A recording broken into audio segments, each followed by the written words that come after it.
that, we'll go ahead and get started this evening. So I am here. This is our town hall meeting for the Independent Veterinary Practitioners Association. We have these every quarter, and our goal in holding these meetings is for our membership to be able to talk to leadership. So just as a big highlight here, you can see we've had our elections. We completed those. So we've had a change in leadership. I'm actually very excited to say that I am now the immediate past president. So it's always exciting and thrilling as a co-founder to know that we are passing the baton to our first elected president after founding and getting the organization going. So I'm so excited to introduce you, at least virtually, to our new leadership. This evening, we're going to spend a lot of time with our guest, Denise Tumblin, who is a CPA, and she is the owner and president of WTA Veterinary Consultants. So really excited to talk to her as an industry pundit or expert, as well as talk about our alliance between the two companies. So very excited to have that conversation this evening. As we get started on our agenda, like I said, first I want to introduce our new leadership. We will invite them on as they get acclimated to their new role. We had our first board meeting with the new members last week. So they're still all acclimating to the operations of IVPA and the ins and outs. So we have Dr. Arnie Goldman, who's joined us as president. I'm very excited to see how he brings the IVPA forward as the past treasurer and a board member of the AVMA. I'm very excited to see all that he brings to IVPA. We have Dr. Paul Damaris as vice president. Paul actually has served on at least one committee for the IVPA for several years, and he'll be a great addition. We have Dr. Paula Rohde as treasurer and Dr. Christy Donahue as secretary. I'm very excited to see our past board members stepping up into leadership roles. So they should have a great deal of experience and really help us move forward. Returning members also include Dr. Grant Jacobson, Dr. Jill Stetz, and Dr. Susie Magruder. We also have Dr. Sharna, gosh, my accent's coming through this evening, Dr. Shauna Garner and Dr. Christy Cornelius. And you can find out more about our new leaders on our website at iveterinarians.org. We'll also have them on as guests later on, so you can have direct contact with your leaders. Just as a reminder, I'm Dr. Bonnie Bragdon. I'm here to act as your facilitator. IVPA has been around for around 6 years now. We have anywhere from 350 to 500 members, depending on when we look at our membership. And really, our goal is to promote the value of practice ownership to veterinarians and to pet owners. We want to keep ownership sustainable for veterinarians and even allied health professionals like veterinary technicians and practice managers. So we really seek to bring benefits to you all that help keep ownership sustainable. And so I'm really excited to talk to Denise this evening, and she's going to share even more benefits with us. On our agenda, just real quick, I'm going to talk about, what have you done for me lately? I think it's always important for the members to know what we're working on. We'll spend a good deal of time with Denise this evening, and then we'll round it up with some things that you can contribute as you have time. I always like to talk about, the future's so bright, you got to wear shades. That was kind of our mantra and logo to begin with. And I still believe that where there is disruption, there's opportunity. And I do see that the waters are quite tumultuous, but the tides seem to be turning in the favor of the independent. So a brief list, a little bit overwhelming with the detail, but this is a brief list of the member benefits we provide. So we've got a number of CE events that are ongoing. We actually have a live in-person event coming up in Colorado in the fall. We'll send you more information about that. More discounts to help you with practice management include a 401k retirement plan, discounted credit card processing, a variety of insurance products, a teleradiology program that we're very proud of. And so not only do these benefits help you in keeping your practice profitable, they also actually help keep your cost of membership lower. And we really try to find benefits that not only are valuable, but also are aligned with our values of small business ownership, independent ownership, and kind of like-minded companies. Current activities, Dr. Goldman has spearheaded, thankfully, an update of our bylaws, which is long overdue. Our past board worked very diligently on those bylaws, and we just need to bring them over the finish line, so to speak. So the board will be working on that. We'll be bringing in some strategic planning. So if there's anything that you feel very strongly about that IVPA should be working on, please don't hesitate to reach out to us. I'm going to be stepping back a bit and working really more on marketing initiatives and really shoring up our alliances with programs like WTA, veterinary consultants. And also we have our student program, which we are very proud of, and we really would like to really like to scale. So those are a few things that are forefront for us. Just as a reminder, we are still a fairly small organization with a board of directors that not only is there in a fiduciary capacity, but also there to volunteer their time. So if you find something that you're passionate about and you'd like to donate a few hours of your time, we'd love to talk to you. So so that really brings us into our alliance with Wichita Tumblin. So I'm going to actually stop there for a moment and let Denise talk, because I always get this wrong, but I'm so excited to work with WTA Veterinary Consultants and the programming they offer. I have had kind of a crush on the concept of well-managed practices for quite some time. For those of you who've been around as long as I have, and I'm not going to tell you how long I've been around, but you are probably very familiar with the extensive research that this group has brought to the veterinary space and helping practices understand what it means and what actions they can take to become a well-managed practice. And so for me, it's really, really important that veterinarians and veterinary owners work within a practice that's well managed and profitable, because that really shores up our well-being, our mental health, our capacity to deliver good care, our capacity to take care of our families, and really make sure that we're developing a strong profession for future generations. So again, while some of the names have been changing over time, Denise has been around for quite some time and has been spearheading great research. So a lot of what she's going to talk to you about tonight and what I'm going to interview her about is based on very long-standing, well-researched economic and small business principles. And so I'm actually really excited to hear from Denise. So Denise, I'll let you walk us through who you are and what you do and where your experience comes from. All right, excellent. Thank you so much, Bonnie. I appreciate it. And I appreciate being here this evening. So I am a CPA by training, but I'm not your typical CPA in that I don't do taxes. I don't do books. I really help veterinarians, and only veterinarians. Veterinarians are my only clients. I help guide veterinarians in improving the business side of their medical practice. And while I know how important the medicine is, in fact, our number one guiding principle has always been focus on the patient and the dollars will follow. And we believe that very sincerely, that we can't lose sight of why we all do what we do, and that's the patient, the animal.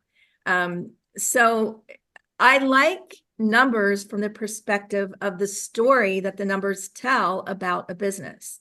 And it's fun to read the story for me. And it's amazing if you know what to look for. It's amazing what your financials can tell you about your practice. And also amazing what the numbers can tell you about where your opportunities are. So that's why I like working with veterinarians to help them read the story of their practice and really develop a plan that's going to help get them where they want to be, and be able to invest in their team and in their medicine so that they can continue to grow and improve. So I do focus on the financial side of practice, but I never lose sight of the medicine, because I know my goal is to help you pay your bills more comfortably and have the money, the resources to invest in your team, pay them well, keep them, and invest in the medicine so you continue to have that ability to elevate your care. And then ultimately, when you're ready to sell, to transition, if you're the owner, you are in a position where your practice is valuable. So your long-term financial security is, you can ensure that you're going to have the long-term financial security that you need. So very common, I would say, some of the common challenges that practices ask me to assist them with, certainly, and especially in the past few years, just balance the rising costs of running a veterinary hospital without sacrificing your patient care and without sacrificing your profitability. We all know that competition for team members is at an all-time high. It's everyone, it seems like every type of business, not just veterinary practices, are looking for employees, and they're hard to find. So we have to be able to pay the kind of wages and benefits that are going to keep our great employees that you've invested so much time and effort in, and they've invested time and effort in your practice. So we want to be able to afford to pay them what they deserve. Pricing strategies and guidelines, that's always been something that we have worked with our clients on. We have done a lot of research with that, with our benchmark study. And again, right now, there's lots of concern in the profession that there's going to be an affordability of care issue. So while I understand that raising prices is definitely not the only solution to maintaining our profitability, it can't be. Yet we cannot ignore our fee schedule, because we have to be sure that we're able to continue to provide the care that we need to provide. And transition planning absolutely is important, whether you're ready to sell in a year, 2 years, 5 years, 10 years. The sooner you start, the better off you will be. So Denise, so this is meant to be a conversation. I just want to let everybody know on the call. I know we're all used to being on mute and closing our cameras, and but this is intended to be a conversation. So one of the things I wanted to ask you about here on your slide that I think is really important is, in purple, a privately owned consulting business supporting privately owned veterinary practices. So maybe you can touch to, without naming names, but there have been a few consulting organizations, actually a few buying groups, and they have gone from being privately owned and member owned to now being distributor owned. So can you touch on that and what that's looked like, what that's meant for some of these veterinarians who are getting consulting, and what that connection looks like? So for us, we've always been focused on privately owned practices.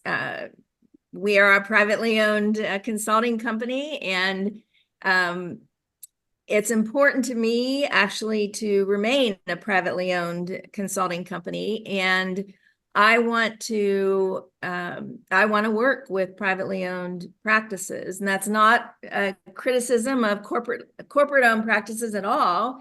It's just I believe in locally owned, privately owned business. It's something that is important to me personally. So yes, there have been some very well-known consultants that, as part of their transition strategy from their business, they have sold to corporately owned businesses. And again, not a criticism of them. Everyone has to do what is right for them. But it changes, right? They're no longer, those consultants now are only consulting for practices that are owned by the corporation. So that's one less resource for privately owned practices. Again, maybe some of those groups, those consultants are still out there speaking. That's possible. So you still have the benefit of that knowledge if you hear them speak. But in terms of hiring them for your practice, they're not available any longer. So again, I think it's important to me. I know it's important that I support privately owned businesses. Yeah, so there really have been some interesting mixtures as again, the waters are fairly tumultuous, but the tides are kind of evening out. And so as we've had very odd, I don't want to say odd, that's not the right word, but extensive acquisitions, not just of privately owned practices by corporate practices, but also consulting firms by distribution and other corporates. I would ask that question as you're looking to engage in either a study group or you're engaging with a consultant. Some of those consultants may be also consulting and working with corporate practices, which is a very different mindset. And, I get very territorial about my data, and I always want my data to remain mine and not be, incorporated into the larger pool. So, but yeah, so I'd love to hear more. I know we have more here about your background, and so I'd love to hear more about how you operate and your practice management groups and all the wonderful things that you've done. So we really have, I'm going to say, 4 sides to my business. One is working with individual privately owned practices. The second is the research, the well-managed practice benchmarks research. We've been doing that for 30 plus years. And the third is the group work. So our well-managed practice management groups are groups of practitioners who meet twice a year, and our focus is education. We learn from each other, of course, with the sharing of ideas and the here's a challenge I'm having. Has anybody else had the same challenge and solved it? What ideas do you have to help me? And we always, every meeting, we have something we call practice challenge and practice gold. And that's an opportunity for everybody in the room to share. Here's something that I implemented in my practice since our last meeting, and this is the very positive result. Or here's a challenge I'm currently having. I need help resolving this. Here's what I've done, but give me some more ideas about what maybe you've done in your practice. So that group work, we've been doing that now. I think we're going into our 18th or 19th year with that. And it really is just a phenomenal way to work. When my partner in the management groups is Cynthia Witchett, many of you may know Cynthia. So when we started our management groups, we did it with the intention, we had a lot of clients that we had worked with for many years individually, and we knew they were ready for the next challenge, how do we take our practice up another level? So that's really what drove our decision to start our well-managed practice management groups. And the relationships that have developed we have members that have been with us from the beginning. So that's a long time to develop great relationships. And again, there's such a willingness to share ideas. Nobody holds things close to their vest and says, this is all mine. I had to learn the hard way. I'm not going to share it. No, none of our members are like that. They are so willing to share and help people and learn, get help themselves. So that's the third way. And I would say it's a big focus of ours now is working with the groups of practices. And then the fourth way or the fourth side of my work is the speaking and the publications, the articles and I guess the publication of the benchmark study, the writing of the benchmark study. But so those are kind of the four facets of our work. Certainly COVID changed the world for all of us. So that kind of changed how much I was out there speaking. That's starting to ramp back up. Pam, I'm sure you are well aware, and that's probably the same for you as well, that things are ramping back up. But it's been kind of nice to not be traveling as much as I was, but I'm ready to get back out there. So hopefully I'll have the opportunity to see some of you at a conference somewhere soon. So that's kind of the focus of our work. And this alliance that Bonnie has mentioned, again, Cynthia and I really want to be a resource for the profession. We want independently owned practices to continue to thrive, and we don't want you to go away. And I believe very sincerely that there will always be a place in this profession for independently owned practices.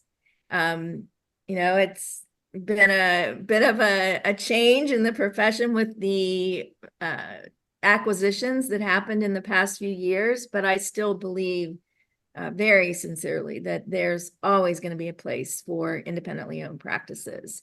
So because we believe so strongly in independently owned practices, because we believe so strongly in the group work, the well-managed practice management group work, we do offer savings for IVPA members to join a group. There is a membership fee to cover the costs of the work that we do, but we offer a 10% savings on your membership fee for the first year of membership to help you manage the cost of the dues. We also have relationship with some of the vendors who sponsor our meetings to help defray the cost of the meeting. And we get some member pricing and member rebates. So depending on how much you utilize some of those relationships that we have with the vendors, some of our members, the savings that they get more than covers their membership fees. So it becomes their only out-of-pocket cost becomes their personal travel expenses to the meetings. So we believe the value that you get from being a member is more than makes up for your investment in the membership fees. Yeah. And so, as a founder of IVPA, I always was really excited about this idea of not spending member resources to recreate the wheel. There are a lot of parts and pieces to how we are putting benefits together. One of the things we continuously hear from veterinarians and practice owners and our colleagues in the allied professions is that they really value having a networking source, right? So it's not just learning from experts, but it's also learning from people who are in their shoes in the practice day in and day out. And so this idea of study groups to me has always been to your point, Denise, it's not just about how you grow and manage your practice, but developing those relationships that help you with mental health as well as profitability. And so I think it brings the best of all worlds in that we have you with your expertise and Cynthia's expertise and your team's expertise grounded in well-designed, long-standing research, right? So we're not just talking about ideas and theories taught in books, but we're actually, you and your partners are out there doing the research and looking at what practices are succeeding and which practices are not, and what are they doing to succeed. So bringing that research into a study environment where not only are you sharing data, concepts and theory, but then also anecdotal real world experience to bring it all together, not only for, camaraderie and sharing and learning, but then hard, cold, which everybody loves, hard, cold, transactional, like discounts and benefits. So we're really excited to have you as a partner. I'm actually going to go attend one of these meetings in Portland, Maine this fall, so I'm excited. I hope all of you will kind of take a look at what it means to join one of these groups. And for me, beyond offering a benefit and as a study group, this frees up your member resources for IVPA, then to not just bring you transactional and profitability type benefits, but also we want to engage in some political activities. So it's kind of bringing everybody together to really deliver on our promise of bringing independence together for the best benefit of everybody. So Denise, I'm going to pause there for a minute. I'm going to ask you more. So I'm just going to put myself, let's say I owned, the average 2-doctor practice. Let's say I'm making it up here, like maybe I'm grossing 1.5 million a year. Maybe I'm netting 10, 20% profit, kind of that average. So what would my experience look like if I decided to join one of these groups? Like, what's the steps? What is the process? How does that work if I were to join one of your groups?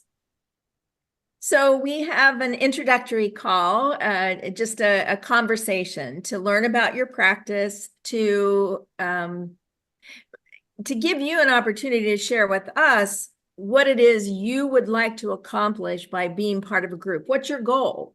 And how can we help you attain that goal? So we have that kind of introductory conversation, if you will. We do have an onboarding process then. So then the onboarding paperwork, there is some paperwork goes out, and we do, as part of our onboarding process, we prepare a financial report for the member.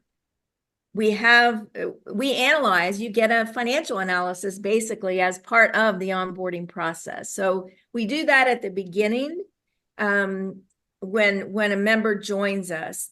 We do share financial information within the group every year, but as part of a new member's benefit, we do a financial review for them.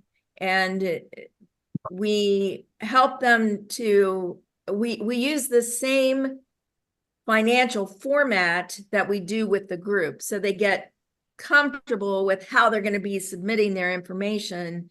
And then we really give them a management consult. That's part of that. There's no additional cost for that. We also analyze their fees as part of that onboarding process. So you get free complimentary fee work. So the value of the financial analysis and the fee work just upfront, no additional cost, is we typically would charge $7,000 for that. So that's a huge value add right at the beginning. So getting the onboarding paperwork in, getting that initial financial analysis and conversation, and then the fee work, all of that can be done relatively quickly, just depending on the individual and how quickly they want to turn those things around. Then they would attend their first meeting, and we do meet twice a year. We meet I call it the spring, maybe it's really winter. It's January, February for 2 of our groups, and then April for the 3rd group. And then the fall meetings are usually September and October. So depending on when you might join, Bonnie, let's say you join at the start of summer, you could come to the fall meeting. Sometimes a potential member says, this sounds good, but I'm still kind of on the fence. So that's when we say, come to a meeting. The only cost you would have to coming to a meeting to try it out would be your travel expenses. We would cover your meals during your test of the meeting. But it gives you a chance to meet some of the other members, see how the meetings are conducted. We have an agenda, we have a plan, we have outside speakers. But it's helpful to know, really, to experience firsthand what to expect. So if that's a desire, we offer that as an option. In between those 2 meetings, we also have a chat group for each group that we can post and ask questions between the meetings. If you have a challenge that has come up that you want to get some input about, then we have that forum for you to remain in contact between the meetings. And then at your first meeting, again, if it's the winter spring meeting, that's when we usually discuss financials. And then in the fall meeting, every other year, we do what we call an estimate of worth. It's an estimated value of your practice. We do that every other year. So that's all covered, the financial analysis and the estimate of worth, that's all covered by your membership fees to the management group. How many people are typically, or how many practices, should I say, are typically in a group? Our goal is 20, no more than 20, but I would say that right now, our 3 groups, we have about 15, 16 members. We did lose some members through COVID because they sold their practice. You have to be a practice owner to be a member of our group. So if they sold their practice, then they could no longer be in the group. So we've been able to successfully bring in new members to replace some of the people that have departed. But our goal is no more than 20.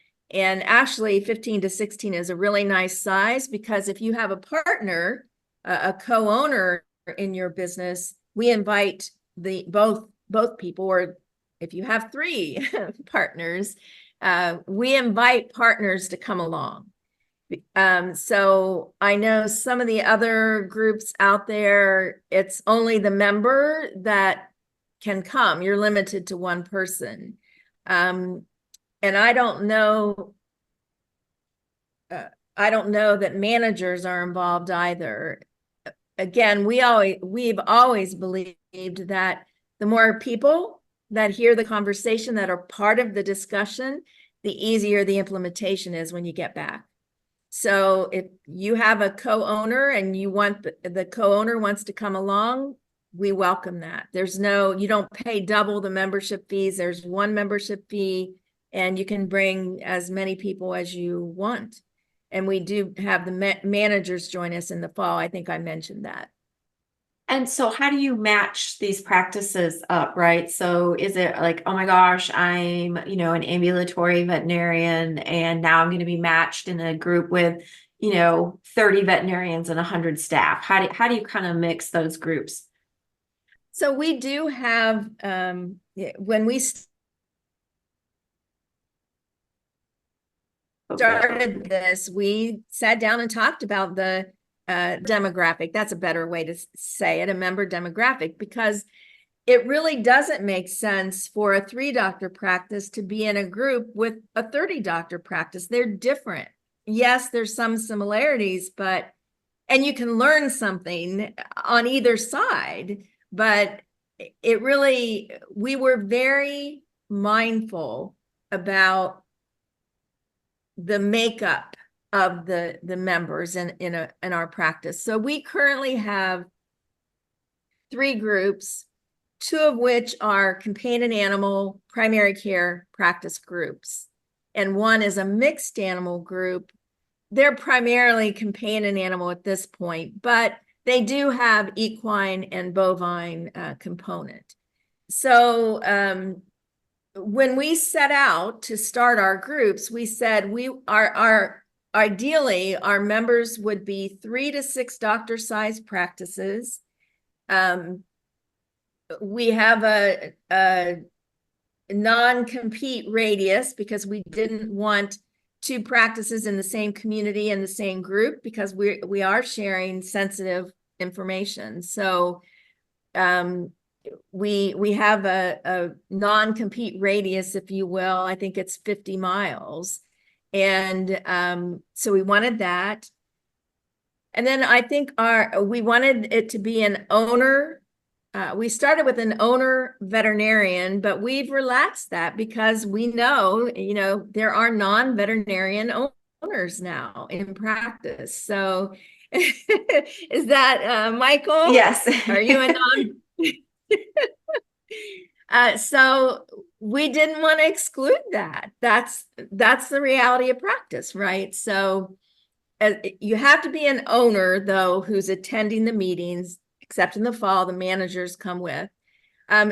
For quite a few years, we also, as a resource for our members, we did an associate meeting because the owners are going back to the practice and the associate veterinarians are hearing what's happening and they need to experience it. And it was an opportunity for us to help the owners really mentor the associates in business, because our ultimate goal was that they had a buyer when they were ready to sell. So we haven't done that for a few years now, but again, our goal is how can we help our members be successful?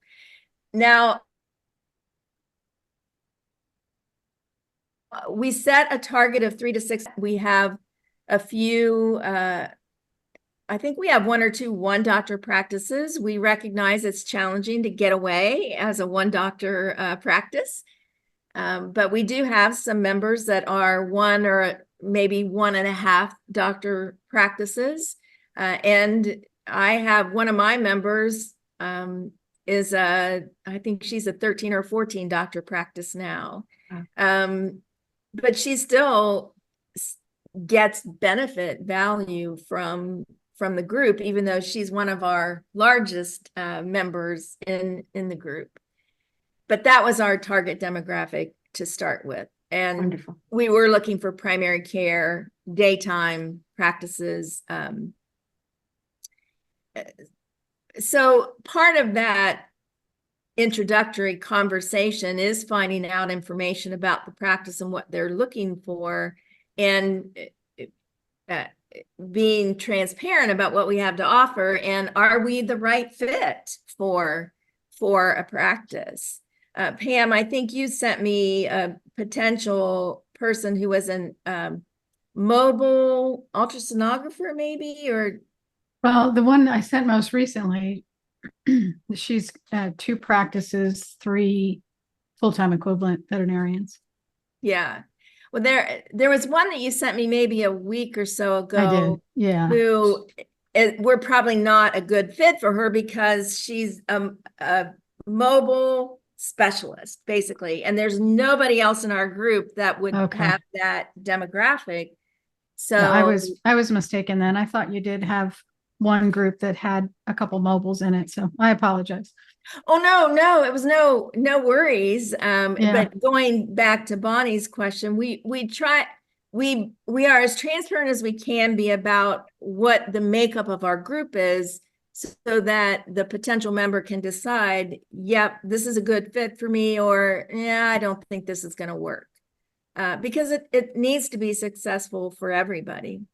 It seems like mobile or palliative care, end of life services would be a great group to develop. But they would have the same issue because most of them are singles, single practitioners, so getting out for a meeting would be tough. But there's a surprising amount of them.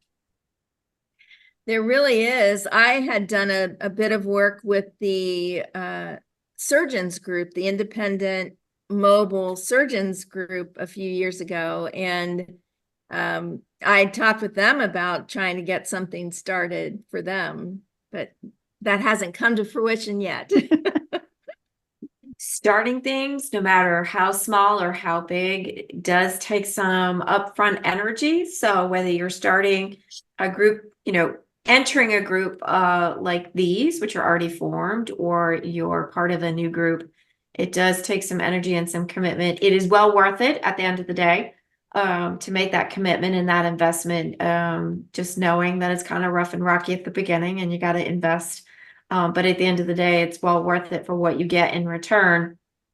So again, we're really excited, to have this alliance that we can extend the benefits that our members are getting and introduce our members to a group that we've known for quite some time personally and had great experiences with on a professional level. So we're excited to see how our members can grow within your environment and what we can do to help your members in return grow a favorable political environment, if you will. So again, if you have any questions, please feel free. It's kind of hard in a small group because then I feel like I'm putting people on the spot. But it's also hard in a large group to ask questions. So if anybody has any questions, just raise your hand, pause, wave at me. Michael, Elizabeth, did you have any questions? Not yet. Perfect. So this is being recorded. I always forget to say that up front, but this is being recorded so that we can share it for the rest of our members to have and take a look at when convenient for them. So, one of the things I wanted to do tonight, which is really important to me, it's not just about introducing different services and introducing our members to benefits and transactional kind of benefits. For me, it's also important to share thought leadership. And so Denise comes, obviously, like we talked about, with a wealth of knowledge and information. So these are some of the topics that I find really exciting and interesting. And, if you are busy working in a practice all day, it can be hard to really stay in touch with what's happening outside of your local community. And so what I would really be interested in hearing is, what's going on, Denise, that's really affecting clinic profitability? I know we touched on that to begin with, but what's your experience of some of maybe the top 3 to 5 changes in the landscape that are really affecting how much money people are putting in their bank account? So first, of course, which everyone is very familiar with, is just the increasing costs. The past 3-4 years, costs have just risen so dramatically. So the drug costs, the lab costs have, it's not to offend anybody, but they are, the past few years, they've had double-digit increases and sometimes twice a year increases. So that's hard to absorb that. Labor costs. Again, we all know what's happening with labor. We have to pay people fairly. I totally get that. There's no doubt, though, that wages have gone up pretty dramatically, just trying to compete for employees. So overhead is up a lot. So that's definitely impacting profitability. Concerns about the affordability of care, I mentioned that earlier. We have to adjust our fees to recognize the fact that your costs are going up, yet that can't be the only solution to growing revenue. We really have to get back to focusing on every opportunity that might exist in your practice to grow revenue. We all know how busy practices were in between, I would say 2020 and 2022, maybe even into 2023. So many practices kind of got out of the habit, if you will, of looking for revenue opportunities. They kind of got away from following up on overdue reminders because they didn't have any place to put them. They got away from forward booking because they didn't have any appointments available. So while it was wonderful, the revenue growth that we saw just from demand, that's fantastic. But I think it kind of created some bad habits, if you will. We got away from some of the things that you've always done. So I think that has impacted profitability. Many practices stopped accepting new clients, didn't have any place to put them. Big mistake. They, again, didn't worry so much about getting those follow-up visits back in because they didn't have a place for them. So that has definitely impacted profitability to a certain extent. I think the changes in the practice hours, just some of that's driven because there's not enough capacity. We don't have enough people, so we can't take in all those appointments, or we're tired, right? It was a rough 3 or 4 years. And so I have so many clients that said, I am not doing weekend hours anymore. I'm not doing evening hours anymore. And I applaud them for their life work integration. I applaud them for that. Yet that is impacting profitability. So I'm not saying we have to go back to weekend hours, but I'm saying, what are we going to do differently then through the week to make up for that? Right. So efficiency becomes more important Absolutely. as we're struggling to control costs. Unfortunately, that means we need to find ways to make labor more profitable, which might be, unfortunately, I used to offer free nail trims. Well, now maybe we can't offer free nail trims. Maybe that's something we now have to charge for. And, clients might be might be willing to pay those small fees incrementally over time because, capturing some of those small fees can really add up. So what are people doing? And I know we are coming up on hours, so we really don't have much more time. So in an effort to make sure that we wrap up on time, kind of some of the really, I think one of the most interesting things I'd like to hear your feedback on is this, if I'm understanding it correctly, this trend towards, we're increasing revenue. And I think I put it wrong in my slide here, but, clinics are trending up in revenue, plus or minus profit, but patient visits are down, right? So we're seeing this divergence, and we've been seeing this for a number of years. So Denise, why is that happening? Is that important to care about? Obviously it's important to care about it for the health of animals, but why might that be important for the health of practices? I do think it's important to pay attention to that. Why is that? How can revenue be up if visits are down? I think it's twofold. One, price adjustments. So the fees going up. And I think the visits being down, in my mind, can go right back to that. If we're not doing the forward booking like we were, if we're not following up on reminders to make sure that patient care happens, that's going to impact your visitation. I think everybody assumes that the visitation is solely tied to people not wanting to come in, if they can't afford to come in, whatever. And there may be some of that, there's no doubt. But I honestly believe that part of it is where we stopped accepting new clients. Maybe we're still not accepting new clients, and we're not as proactive as maybe we once were in terms of the follow-ups and getting people in. Yeah. And, another flip side of that too, you made me think about this idea that unfortunately we have a core group of pet owners who are consuming a lot of services, right? So instead, like me, right? Oh, I don't even want to tell you how much of my equine veterinarian's time I've taken up lately. I've dropped, like, he spent like a half a day working my horse up, right?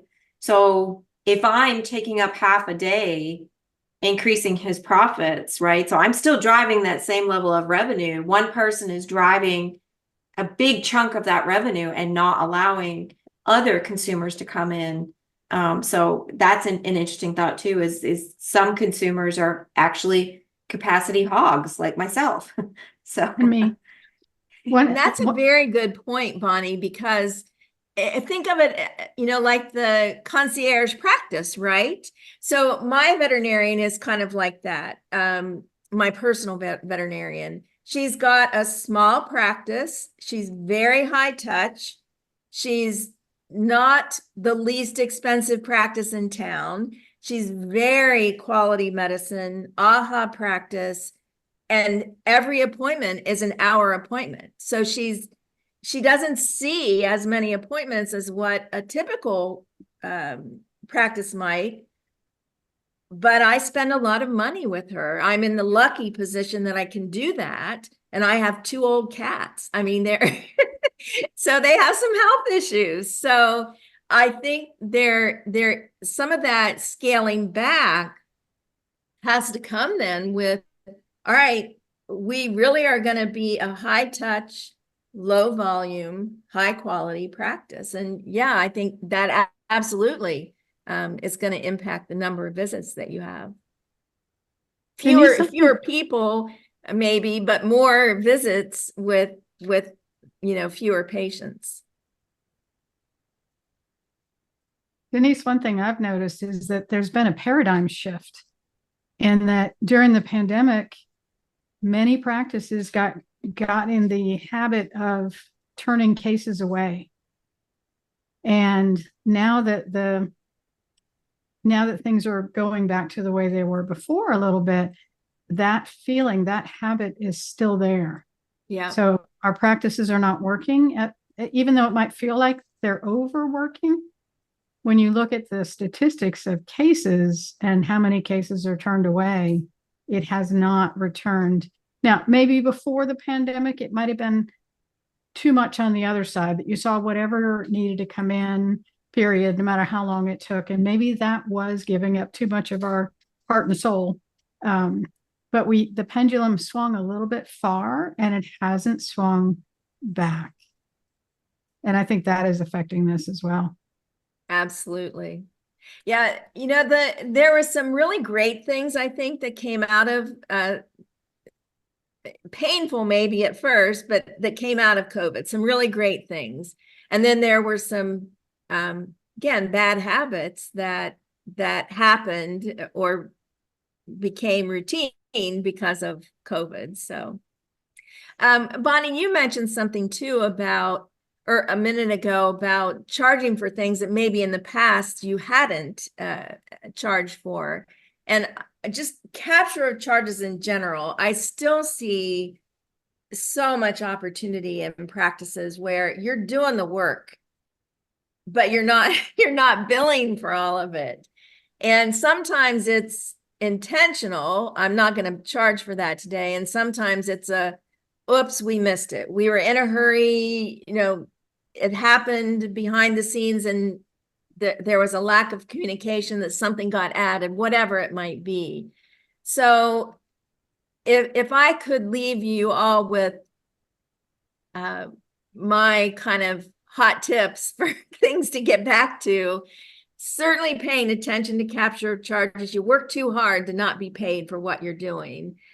Certainly getting back to the reminder follow-up, the forward booking, as Pam said, the things you used to always do, and again, keep the good things and continue to let the things go that aren't serving you any longer, and then continuing to take care of your team.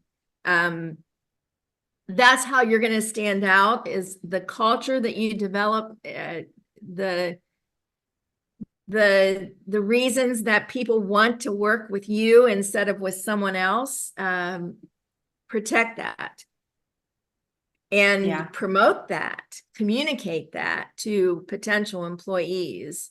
If you don't have what's commonly referred to as a recruitment video that is your people talking about what it's like to work in your practice, I encourage you to get one. Have it professionally done. It's worth it. Put it on your website, put it on your social media. It works as a recruitment for employees, but I think it also works for recruitment for clients, because the clients see that, wow, this must be a really great place. These people love working here. So those are my hot tips. Pam, do you have any hot tips you can share with us? No, I think those were all excellent. And, like you said, I think that a lot of things that came out of the pandemic were the best things in the world. Our fees are more what they should be in order to support the staff wages that we want to pay. So like you said, it's been a painful transition. And as a client, it's been very painful for me because I go to a veterinarian similar to the one that you go to, although it's not the same one. And I have watched my costs go up significantly.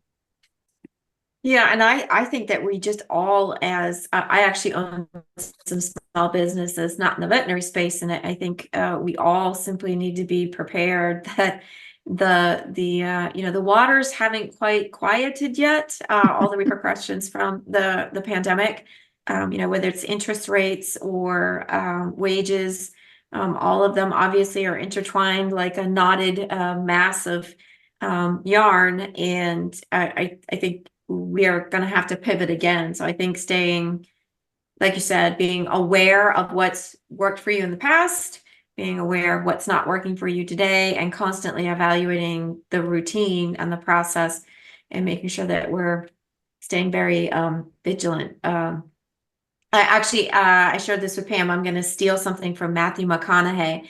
I guess there's this idea of green light, red light, right? So something might, something you're doing today might be a green light, but tomorrow it might be a red light. The idea that, hey, something that's working for you today may not work tomorrow, and something that's not working today may work tomorrow. So we still have to be, I think, really adaptable and flexible.